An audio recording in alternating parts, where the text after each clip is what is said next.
listen up.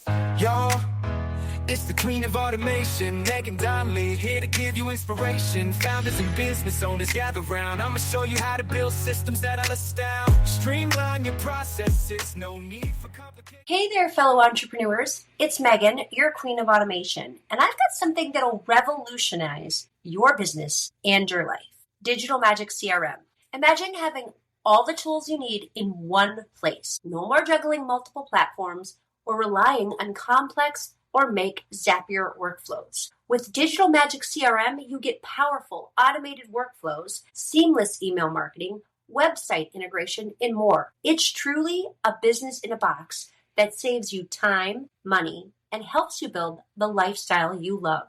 Ready to streamline your business and live your dream? Check out Digital Magic CRM and let's make some magic happen. Hey everyone, welcome back to the Queen of Automation podcast, where we talk about operations and technology and why they're only good when they work and how I help you make them work. Episode 50. We are on episode 50, 50 people. Like, this is insane.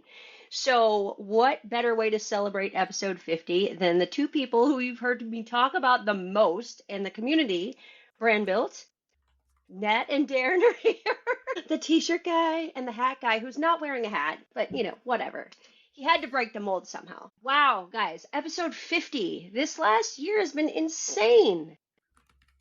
Right? I mean, completely insane. I would say so. Yeah, I would. You started that with an exclamation point, so it was. We're waiting for the question. I don't have a question other than wow. Okay, let's start with this. The reason I wanted to have you guys on for number 50 is because it's been transformational for me. Like, the podcast, for one, has been transformational, and all the people I've met, and they've been amazing. But Brandbilt, I can't believe, one, that it's been a year since I started working with you guys. And since I had that first DM with Nat where I was like, hey, Nat Berman, do you remember me? I met you through Luke. And I was like, will you come on my podcast? He said, sure, if you join my community. Like, he bribed me. I don't even remember He was that. like total. All right. Fair enough. No, it was total bribe. And it was fine. Like, he's like, or I shouldn't say join you wanted me to check out your community and then whatever. And so that was fine. It was hilarious. And so we're not above bribery. Like, come join us. It's great. But all of the things that we have done and accomplished and changes that we've made since I was number 68, I think. I'm member number 68 of the OG, of the original people on the school membership. Yeah. Yeah. Nuts. And there will be plenty more changes. It's inevitable. Yeah, we've grown quite absolutely. nicely. And it's interesting because we teach focusing on and learning your true ICP, your why, and all the businessy things behind personal branding and marketing. And, for a moment, we had the experience of having to be the student again, even though we were the teachers. We made a lot of mistakes in the beginning. And it's partially because you don't listen to your own advice, and partially because with most business ideas, you ebb and flow and you go in and out to see what works. And it took us quite a while. Or you listen to the wrong people. Yeah. Or you listen too much to your customer. And sometimes that's not a good thing either, because they can take you in different directions because it's not their business. So it took us quite a while to figure out who the hell we were and who we want to attract. And now we've really got a good thing going. And the members we've attracted over the last half a year have been totally the ICP. They've been fun to work with. They've been willing to work with others, willing to support others, and willing to learn along the way. And that has been the biggest reward so far. I agree. I think that we've got a really amazing group of people in there now. They actually talk to each other. They're engaged. They're helping each other. It's not just the three of us trying to help everyone all the time. The conversations that people have between each other and the fact that they're getting on the phone, it's really cool. It's a very cool environment. But I want to talk about the issues. I do. I want to talk about all the problems, because we're building in public. We're not shy about what we're doing, how it's going, when shit breaks. Never have been. And let's talk about that, because I think there was a lot of that we overcame. In the beginning, you guys had a school membership. And that was what I joined originally. And school's fine, right? Like it's super simple to use from a user standpoint on the front end. Lipstick on a pig is really, really easy. And then Darren started sending me these messages like behind the scenes. He was like, do you know how to fix school's billing? Like once he figured out what I did and what I brought to the table, he would just start sending me these little like messages. Do you know how to fix school's billing? School and Stripe's integration sucks. Like, and we just like would go back and forth, and I was like, no. And so I tried. We did try, and it just came down to the fact that it was never going to get any better or never going to be where we needed it to be. It obviously works for some people because there's a bazillion people on that platform. And we pivoted really quickly. It actually didn't go as badly as it could have, and it didn't go as smoothly as we wanted it. Does that make sense? No, it's perfect. So why don't we talk about how awesome school is? Because I truly believe school is a fantastic platform. I think that for the right people. Anyone looking to start out, and this is not a shameless plug for school, I have no affiliation, but anyone who's looking to start out a community, a cohort, a group, a networking, whatever you want, the path of least resistance has already been created for you. So don't go down the road of developing your own, because that's just wasted time, right? You want the minimal usable product, right? Not the minimum viable, but the minimal usable product. And that's it.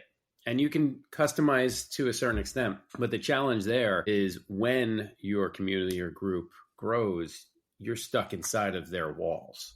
So there is no customization. There's no development for you. Several red flags came about, and which is why I started reaching out to you about this, is one, what if school has their oh shit moment? Our entire business focused on some third party's platform. So that's not good, right? From a risk perspective, that's all the risk, all your eggs in one basket that you have zero control, and it could be turned off at any moment. It's no different than being an influencer on any platform and not having diversified. If the platform changes, your business is done or harmed, right? So that was red flag number one. Red flag number two is the lack of customization, which we wanted to be above and beyond. We wanted to do more than every other community out there. And this was our full-time business and our full-time job.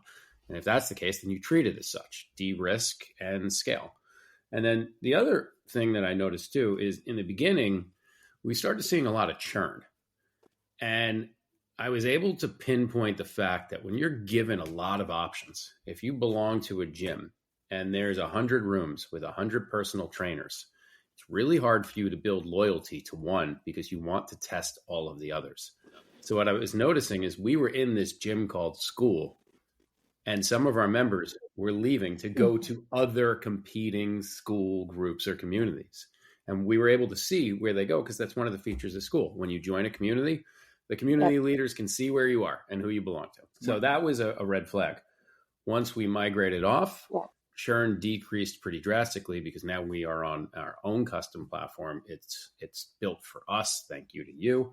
The migration, I think it went pretty darn well. Yeah, there were a couple of hiccups, but that's to be expected with any migration. And the hiccups weren't even that bad. No. Right? Silly, maybe double billing issue or duplicated record issue, but low numbers at that point, not that big of a deal. So I would say it was a pretty nice success, and we didn't lose much sleep over it. So well done.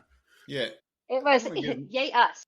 I want to give my impression of what school is, because Darren put it very eloquently as far as from a functionality standpoint. Well, he always does. But, from a functionality standpoint, Darren nailed it as far as what we needed out of a, platform. But I kind of look at it from a different standpoint. I look at it as like a website builder looks at WordPress, right? If it wasn't for WordPress, think about how many people wouldn't have started blogs. Think about how many people wouldn't have made money with their own websites, with their own content, right? And so when I look at school, not that school was the first, right? It was Mighty Networks and Circle, right? Like those were the two big ones. But there was just something about school that was very uniform and simple that drew people. And then eventually Alex Hormozy hopped on board, so that kind of accelerated things too. But I never had an interest in the other two for some reason. They seemed like just kind of like almost too much for what we wanted to do, which was stay very, very simple.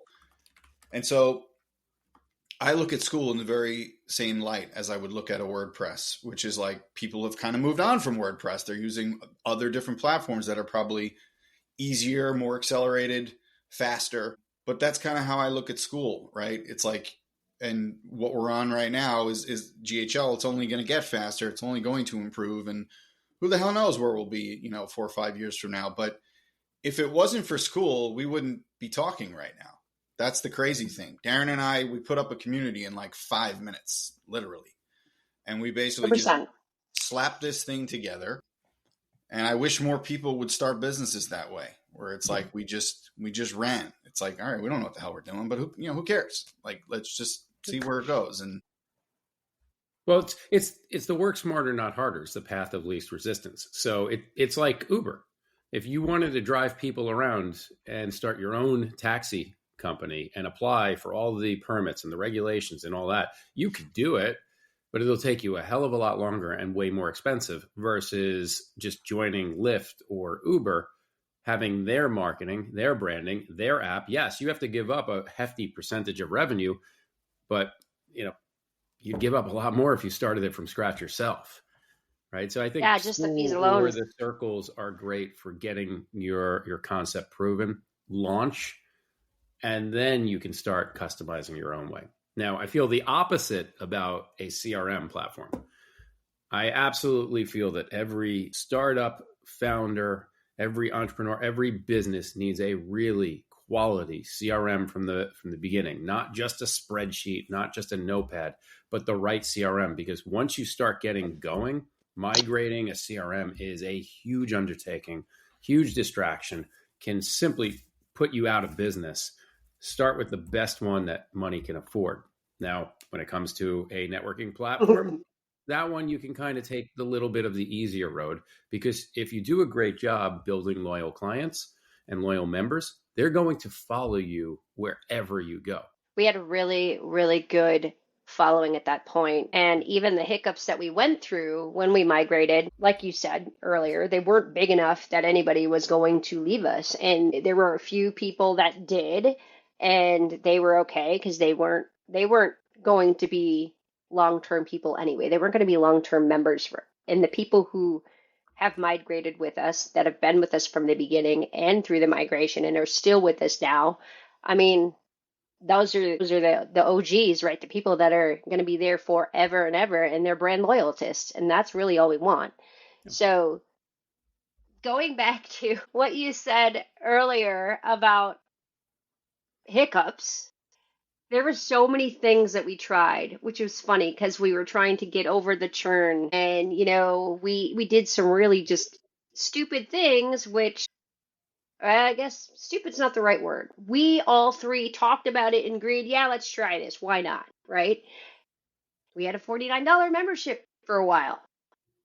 That was ridiculous because those people were like, I want to come in and I want to hit the big red easy button, and Nat Berman is going to tell me exactly how to build my LinkedIn to 1 million followers, and I'm going to be famous. Go away. No, that's not how this works. Or the people that would come in at the $49 rate and they thought, this is a pod, right? And they wanted to join the next pod that was going to, again, help them grow on this thing that we're all obsessed with called LinkedIn. So there was that. That was that hiccup. And when we first moved over from school into the new platform, the best part about, GHL is that the API is open so that we can build stuff on top of it, right? So there were things that we wanted to do that the platform didn't allow for that we just built ourselves. And so that was fun. And it worked out really well. Like, it gave us everything that we wanted, and we were able to have multi-tiered subscriptions and do all this stuff until, I don't remember which one of you said it first. At one point after all of that, and it was rocking and rolling and we were fine, we're getting people in, we all kind of had this, whatever, come to Jesus meeting, if you want to call it that. And we were like, this is way too complicated. Why are we doing this? Talk about that moment. I want to hear both of your perspectives, because we all three of us like had it almost in the same week. Pretty sure it was almost exactly the same. It, It was a member thing. yeah. The amount of choice and flexibility we had in there did not lend itself to a specific type of person. And that is just always going to be up and down, up and down, up and down. It's going to be all over the place, no matter how long you do it. It's very hard to sort of reel it in and dial in on what you want. And part of that was also, I think, the content that Darren and I were producing at the time, because we wanted to cater to everyone, was also problematic, because it's like, we were in the mindset of, 1,000 members, 1,000 members, 1,000 members. Let's grow to that. So it's kind of like, do whatever you can, but you're 5 not. meetings a week. God, yeah. 5 meetings 6 a week. meetings a week. Yeah, I don't miss that. Yeah, I don't miss that either. And so like all of that, just, it was like splattering on a wall, right? And while we had all those capabilities and it looks cool, it isn't cool because it's just a mess.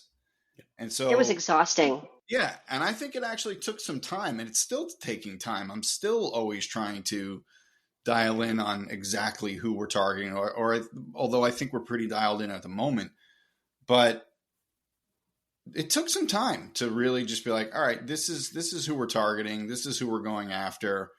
I think the aha moment for me definitely came when Darren started joining other communities and meeting people that he realized were the people he wanted to be talking to. And I did the same. We went outside of LinkedIn to discover other people that either were on the platform or weren't, that could benefit from branding something like a LinkedIn. Doesn't matter if it's just LinkedIn, but obviously that's our specialty. So it was like, who are we? Who have we been all this time? And why the hell are we running away from that? And instead, now it's just running towards that. And that, I think, has been a large difference maker. And now it's like, we don't give a shit about having 1,000 members. We care about having a couple hundred that are great. So I don't know, Darren, curious to hear your perspective as well. Well, I'll take ownership of the $49 rate. There was good merit and good. There was a lot of back and forth with that. So listen, I have a lot of business experience, and I've made a lot of silly mistakes, some big mistakes, and some great decisions. And one of our challenges were, how do we push past this member threshold when we were seeing churn? So the thought process was, let's lower our rate. Let's offer a limited version of that rate. Right. And we will eventually be able to show people what we can do and have them upgrade through the process. Again, the gym model, right? We gave you access to lift weights, but not use the machines. And that worked. We did get a few that said, hey, I see your value. Let me upgrade. In fairness to any of the members that came in at that lower tier, they weren't bad at all. They were all good. There were some that just came, took the course and left and didn't participate. As you said, they just wanted the quick fix. And then there are others that they're still around.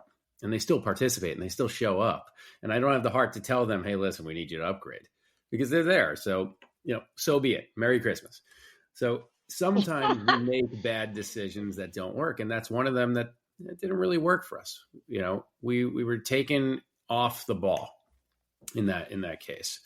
Now, the other thing we've got to learn through this is, again, our ICP, who it truly is, and who we truly want.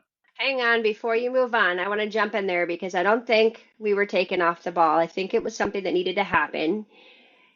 It was what we have talked about in the past. It was what we call like a quick win, right? Like it gave us this small influx of people.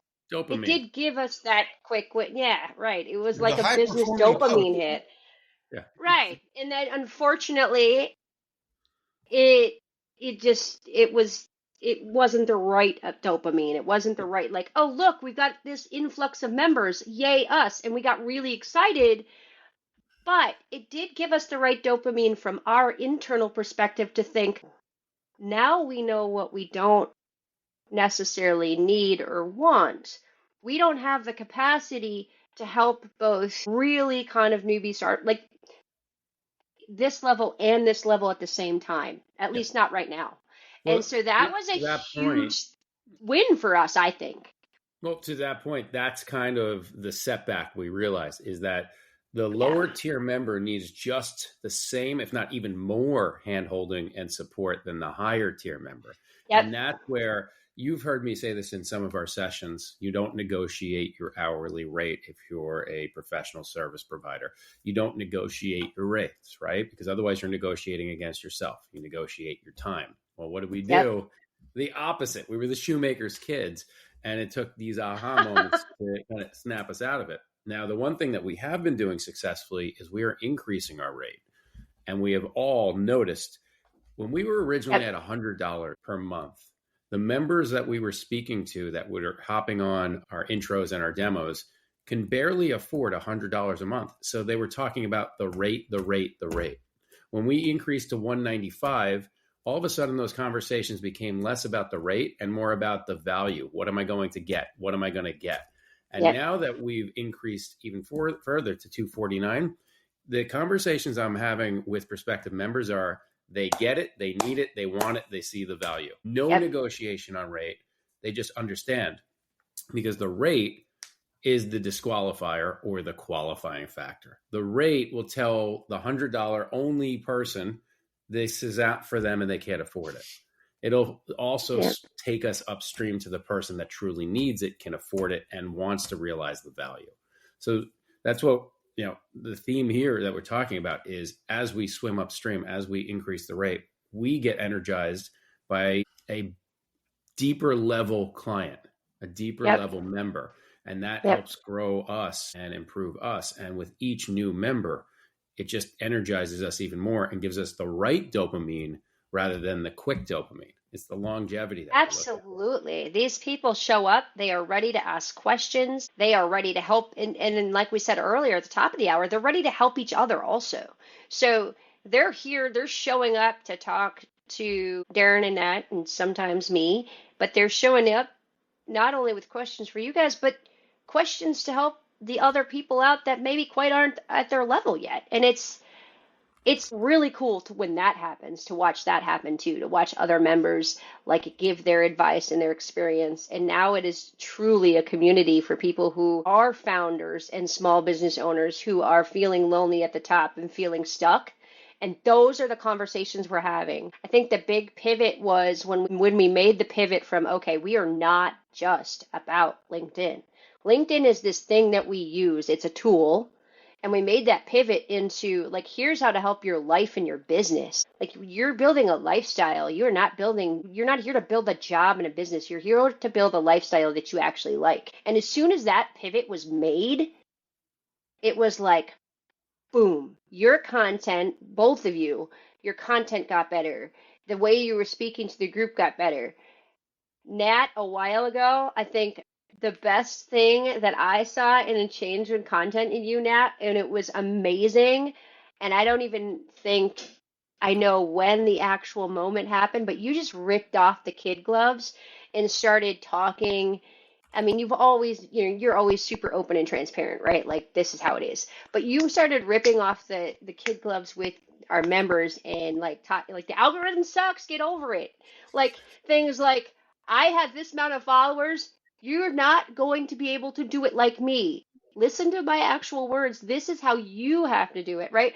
And just started, it's not that we're being mean to people, but we're just being like more transparent and honest and open and like, listen, if you're here for fluff, you're not going to get it.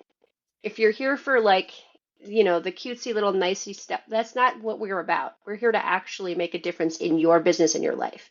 And that was a huge pivot for us. And yeah, I don't even know where to go with that, but that changed us. There's plenty of pods out there if you want to grow your account and get impressions and likes and all that kind of stuff. And you can do that on any platform, whether it's LinkedIn or TikTok or Instagram. It doesn't matter. YouTube seems to be pretty tough to crack in that regard, but yeah, I've always had my gloves off as far as my content and no bones about it type of attitude. I think a big shift was who I was talking to as well, which is like I'm constantly hitting the same theme of you're already successful, but you don't have a clue about what to do online. You've already sold a company, but you don't have a clue how to do it again or start something again. And something that I think is also important from our own learning experience, a lesson that I think a lot of business owners sort of learn either the hard way or just naturally, is I don't think any of the three of us like woke up one day and they were like, I was meant to do this, right? Like this is my call. Right? Darren never was like, I'm going to own a communications company, right? Like I never woke up and was like, I'm going to start a blog. You know, you never woke up and you were like, I'm going to be the queen of automation. Like that's not. And the reason I bring that up is because looking back at all the quote unquote mistakes that we made, we all grow by figuring, and you said this, Megan, figuring out the things that we don't want to do. I got burned out doing 5 meetings a week. I know Darren felt the same. I got burned out talking to people I did not want to talk to. And if it wasn't for that, we're not here, right? And so it's like, I don't regret any of those things. Like, yeah, you look back and you're like, that was painful and it sucked, but that doesn't mean you regret it.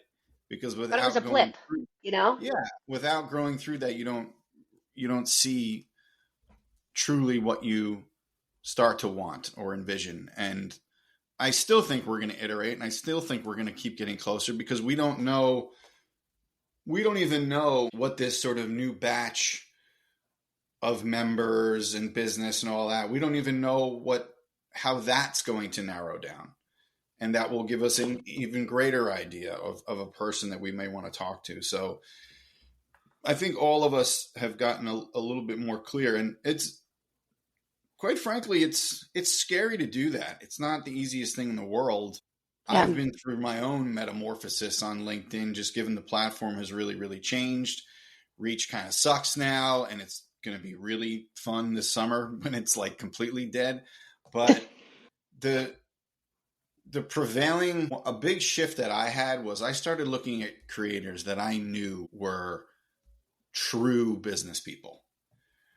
And I started to really study like what they were doing. And it was just, there was not a lot of, I could tell, I went into their accounts. They weren't making 500 comments a day. They weren't posting shit. They weren't even posting a whole lot of carousels, and they didn't hop on any trains really. They just kept doing what they had been doing all along, and that's what I try to focus on now, is like see the people who you're pretty sure are actually doing well, and you take bits and pieces from them all. And I'm honored to say that I hope or assume some people try to take those bits and pieces from me as well, because there aren't many of those left. I mean, every single time I see a post that has like 35 reshares, I'm like, okay, that's not real. That's not, they're posting about employment, and you know what I mean? It doesn't, and again, there's nothing against that business model. You want to do that. That's your prerogative. That's completely fine. It's just not what we do. And I would never press that in our own community. And yeah, I'll poke fun at it a little bit. But again, that's their personal choice to run businesses that way and have that kind of content. But I think we just, in the words of the real world, when people stop being polite and start getting real, right? The real world, California, wow. Right? Remember John Brennan? Wow. I love that. Real World, California, and Dominic. That was the best season by far. Real World, the season 2, the one in Los Angeles. Oh my God, that was incredible. That wasn't not funny. Anyway, but it's true. I think you have to do that at some point, whether it's on a podcast or you're creating a piece of content. You kind of have to just let her rip. And I know Darren and I have had conversations where we just say what we got to say. Yeah, it was an interesting change for me, because this whole personal branding journey, you're right. I didn't wake up saying I'm going to be a telecommunications CEO, nor did I wake up saying I'm going to be on LinkedIn as often as I am, nor did I wake up saying I'm going to be a personal branding expert, but it just happens, right? And you go where your passion is. And I love what we do. I love motivating, inspiring, teaching. I love the content that we create for our clients. I love the energy that we have. And that enables all of us to be really, really good at what we do.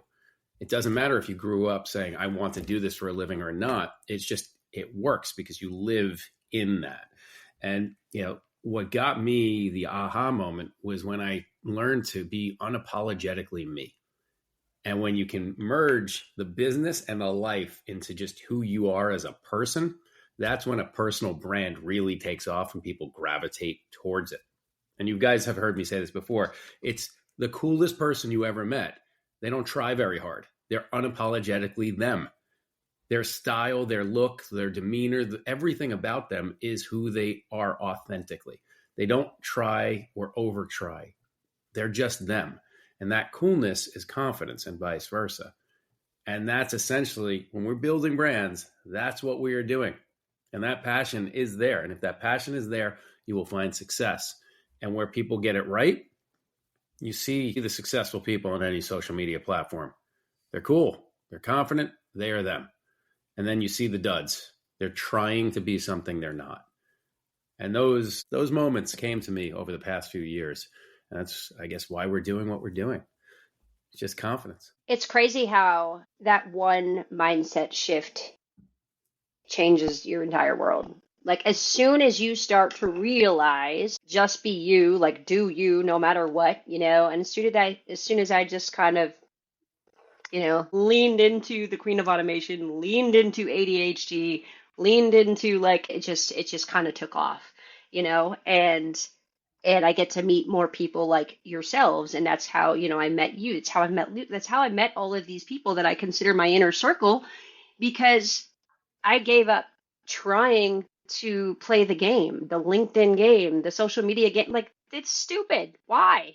I mean, I gave that up a long time ago. And before I even joined the community, and I was originally one of the first people in the community that, started talking about, use a ghostwriter if you want, like, and throwing that out there and like doing, like, who cares? Like, at this point, doesn't matter. Like, you can either spend 10 or 15 hours a day on LinkedIn and do it all yourself, or you can hire somebody to help you, and people are so afraid to do that. And I got to the point where I was like, why am I afraid of saying that out loud? And as soon as I did that, the whole game changed. Because I was still helping people. I was still talking to those people. I was still the one on the DMs and the phone calls and making personal connections with people. And they knew me for my brand, whether I was writing 100% of the content or not, right? So what we're giving our members now is, you just have to be you. Use a ghostwriter. Don't use a ghostwriter. We don't care either way. Like, it doesn't matter. You have to be where you want to be. And it's changed the playing field. I think it's leveled the playing field. Now, of course, then there's the AI thing, which we're not talking about that today, because I think we'll be here for another hour. AI has done what AI has done. You know what? All I'm going to say about that, and we do help the community members understand it and try to work with it better. I would say that I have spent a lot of time becoming a really good prompter. All I'm going to say about that is, if you can't write before you use AI, you're not going to be able to write with AI. That's all I'm going to say about that, and we'll move on from there. But that's a great point. I mean, that's a great point. So, yeah, I mean, if you don't know what you're looking for, then the end result is not going to be what you want it to be. So, no, that's a great point. We could leave it right there. When it comes to, absolutely, really quickly talk about the whole ghostwriting. Yeah, you can't cut your own hair very well unless you're an experienced barber or hairstylist. You go to somebody who's a professional to do it. Delegating is a part of scaling a company. So yeah, if you want to try it yourself, that's fine. But many, if not the majority of our members are startup, struggling, or post-exited founders trying to find their way, learning personal branding, learning LinkedIn, learning marketing, learning how to scale. At some point, you can't do it all. So if you're looking to attract clients and you're using LinkedIn and you're spending 4 hours a day on LinkedIn, great, but now you're not helping the clients that you've already attracted, and you can't be a jack of all trades here. So now this is just a simple delegation principle for any scaling business. You delegate the roles or the responsibilities that you are not an expert in, or you don't want to spend time in, or you don't have a passion for, and you turn that into an ROI model. So if you're spending money to have someone create content for you, then there has to be an ROI from it. And it's as simple as that. This is business 101. It's fundamentals. LinkedIn is exhausting if you don't love doing it and if that's not your job. And that's totally okay. If you've never built a website before, why would you take a crack at it? Hire someone to build a website, get it done as quickly as you can to the maximum capabilities that you can afford, and move forward with it. And then utilize that as a tool and a resource. LinkedIn. Has anyone noticed how Darren is the nice, positive one of the three of us? Well, I'm a Darren is the nice, positive, motivational one. You want to know how I say everything that he just said, and Nat's going to laugh because he's totally the same way? I say, stop working on the fucking shit you hate. If you hate doing it, you're never going to get any better at it. It's never going to get better because you're going to hate doing it. You're going to loathe it. And every time you get on there, it's going to be like, It doesn't matter what it is. It doesn't matter what task it is. If you hate doing that task, delegate it to somebody else or automate the shit out of it because you will never get better at it. The quality is always going to suck because you hate it. The only caveat. That's the Megan way of saying Darren's nice, like, you should do this. And I'm like, no. Rip off the Band-Aid, shove them out there. The only caveat that I'll say there to that is there are a lot of people who are either listening to this or who have seen our content and see us talk. And we're all very hardcore, like, workers who don't necessarily accept either mediocrity or not being able to figure something out. Like, we don't accept that kind of stuff. Yes, absolutely. However, right, there are lots of people who are out there who really struggle. And so the one point I want to make in terms of clarity here is that, like, none of us don't empathize with those who are truly struggling, who truly have to put food on the table and do what they have to do, right? So, like, we're not trying to sound above anything where it's like, if you don't like it, don't fucking do it. You know what I mean? Like, put it this way. If you don't like it, do everything in your power to eventually not have to do it, right? If you're not in that position yet, it's like, I'll say this, maybe it sounds snooty, but, like, I don't want to mow my lawn, right? Like, I've got a pretty big lawn, and so I have a landscaper do it. And this is just at its core, right? And it's like, if you don't like doing it, hire someone else who will. But I can tell you right now, if in any way the money I spent on a gardener brought me stress and I couldn't do it and feel nice about it, I'd be mowing my own lawn, right? And so that's kind of a bit of a metaphor with the whole, what you're doing in your business. It's even what Darren said about ghostwriting, whether you have the ability to do it or you just don't like it, right? It doesn't matter. Both apply. Yep. And when you're talking about people who have been used to working a certain way for 15 or 20 years, and you ask them to go into the lion's den and do what some of these young folks at 25 have been doing since they were 22, and ask them to shift into a whole new way of marketing themselves and doing business, if they've been successful for all these years, it might just make sense to write a check, which we can bring out a whole nother can of worms here, which is like, well, hire the right people, but that's a whole nother hour. So anyway. Basically, the gist is, if you want more of this, just come join the community, because this is what we talk about all the time, all week long, every week. And it's been a fantastic ride. I don't want to take up any more of your time because I know how busy you are. It's a good place to end it. But both of you put your last 2 cents in there and then we'll call it a day, because this has been a really great episode number 50. So thank you guys for coming on, because what more could I say? Like, working with the Brandbilt team and becoming a member of the team and now being like a member of everything that we're doing has made it possible for me to continue this podcast. Because I said to Darren a long time ago, monetizing a podcast isn't easy. It's incredibly frustrating, but I love talking to people, and I love talking to people about their businesses. And as we all started working together, it was just one more thing that I get to bring the members on and interview them and talk about them live on camera and talk about Brandbilt at the same time.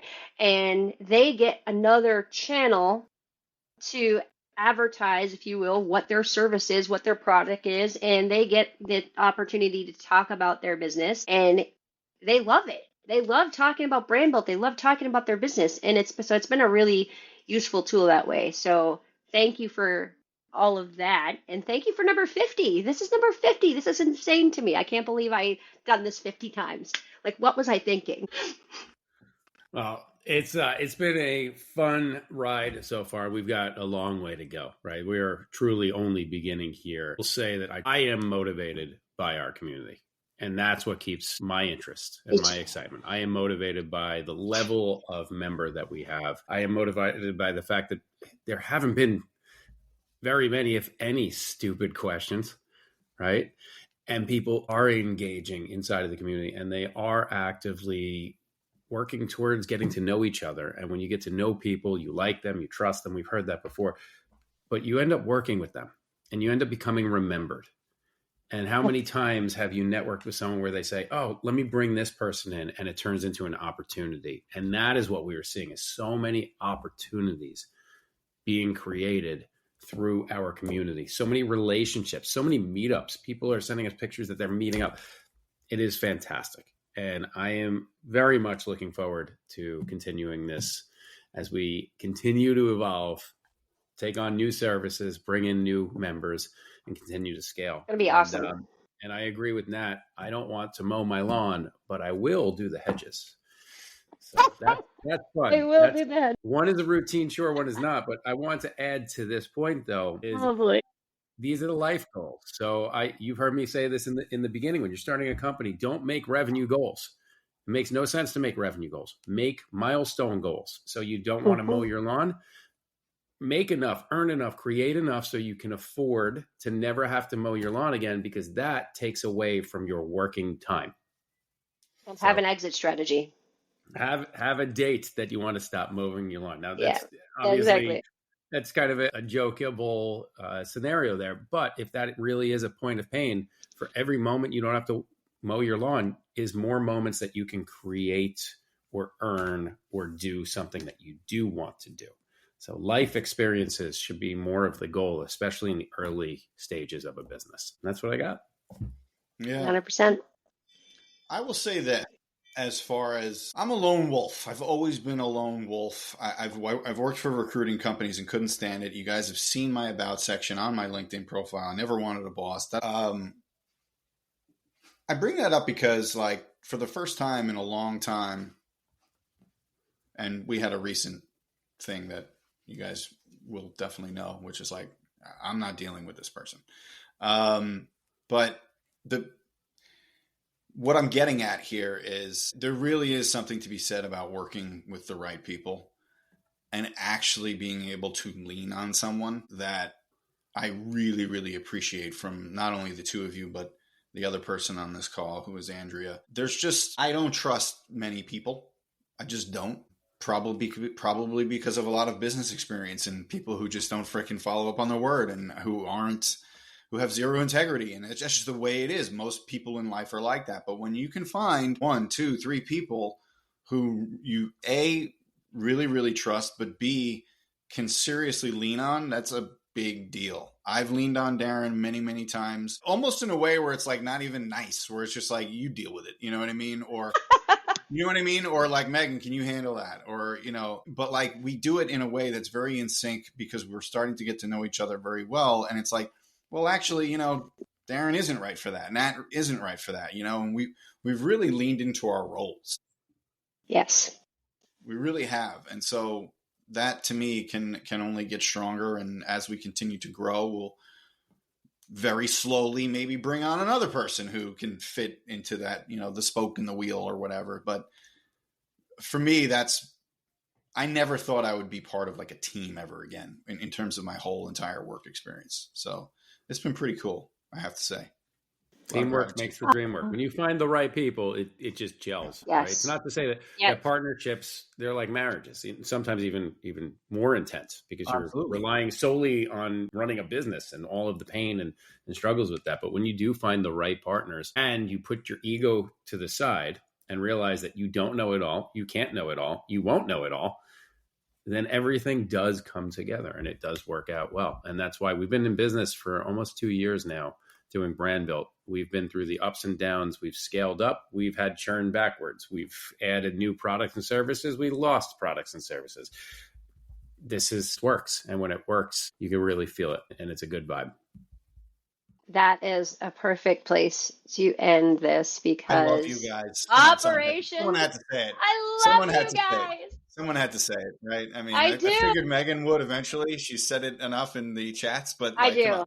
I do love you guys. I'm very much in the similar position of Nat. I had a horrible corporate experience. You guys can go back and listen to the original podcast and all of that if you want to learn more about my corporate background. It was awful.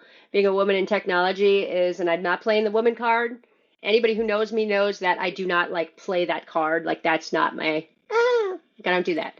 But it was awful. It was horrible. And, I mean, obviously I'm not playing the women card because I'm working with, like the majority here is just two men, and this is awesome. Like it's been the best team ever. We all gel together. I don't deal with LinkedIn stuff. Nat deals with my LinkedIn stuff and talks to my writers, and because it's not that I don't care, it's just that that's never going to be my area. And that said, frankly, we've had this conversation. That's not where Nat and Darren want me. They don't want me spending 10 hours a day on LinkedIn. That is not useful to helping grow the business. And if there's any encouragement to anyone out there, find a small team. Like you don't have to be a corporate team. You don't have to have 50 people, 100 people. If you can find 2 or 3 really good people that you work with, that's all you need to be successful. You don't need a big group of people in fact, managing people is exhausting. I have told Darren this many a times. I don't want to be a team of 50 people. He did ask me why once, and I think he understands better now why, because, no. 50 people, 50 personalities, like, no thanks, I'm good. That's just a lot. So, on that note, operations and technology is only good when it works. And I'm going to say from now on, we are here to help you make it work. And Brandbilt strong all the way. Thank you guys, everybody. We will see you next week. And this has been 50 episodes, 50 for the Queen of Automation. See you next week, everybody. Awesome. Bye. Hey, ambitious founders. It's Megan, your Queen of Automation, here to introduce you to the ultimate community for high growth founders, Brandbilt. As someone deeply involved, I can tell you firsthand how transformative this community can be. Co-founded by Darren Mass and Nat Berman, Brandbilt offers top-tier business coaching, powerful networking opportunities, and all the resources you need to scale fast. Join a community that's all about growth, support, and making big things happen. Ready to elevate your business? Come join us at Brandbilt and let's build something extraordinary together.